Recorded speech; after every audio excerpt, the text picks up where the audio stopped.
Okay, so here's a short video explaining why I believe you need to be careful with the big three, the lifts that everybody is recommending to add on muscle mass at the fastest possible rate.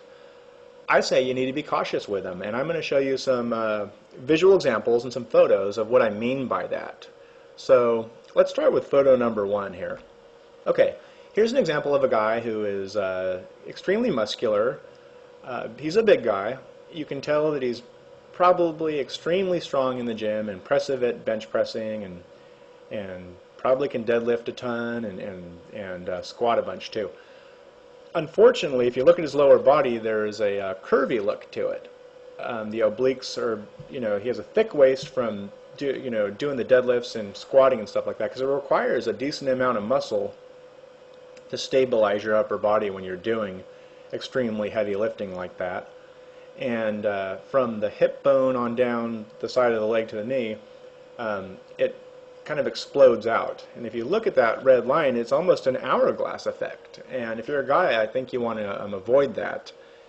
And as you can tell too, the jeans are those really kind of big, baggy, relaxed fit jeans that kind of taper inward and stuff like that. And those are kind of a disaster as well. But if you're a big guy with it does tons of squatting and deadlifting and stuff, that's really your only option, which is kind of a bad deal as well. So here's another example. This guy is a lot more lean than the first guy. He looks like he's in competitive bodybuilding shape.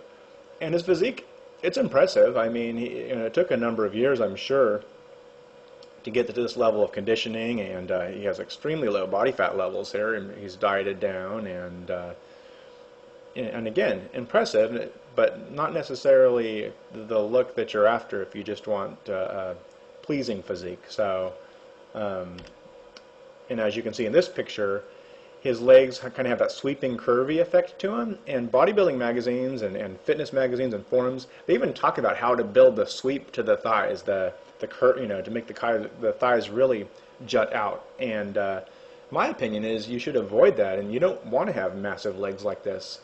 If you were to draw a line from the outside of his quad, and right above his knee, straight up, it's almost as wide as his shoulders.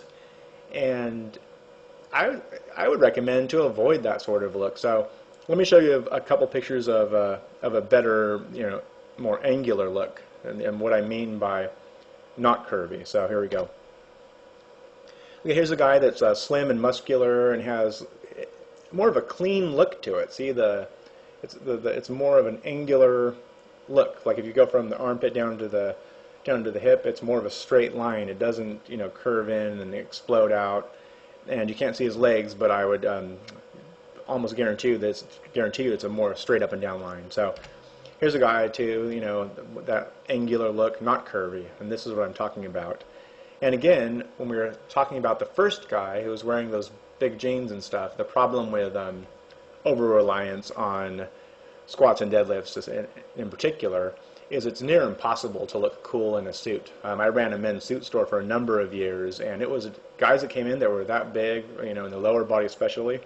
I mean, it was a disaster. They had to wear those big pleated pants, and they didn't look very good because they kind of almost had to make MC Hammer pants. They had to bring in the waist, but then they had to get these huge wide leg pants, and jeans are even worse. The selection is bad. So that should be important to you too, because you're not out of your clothes all the time. You should want to be able to fit into nice clothes as well. And here's a gentleman that has more of that lean, angular look, an example of that. So hopefully that makes sense to you.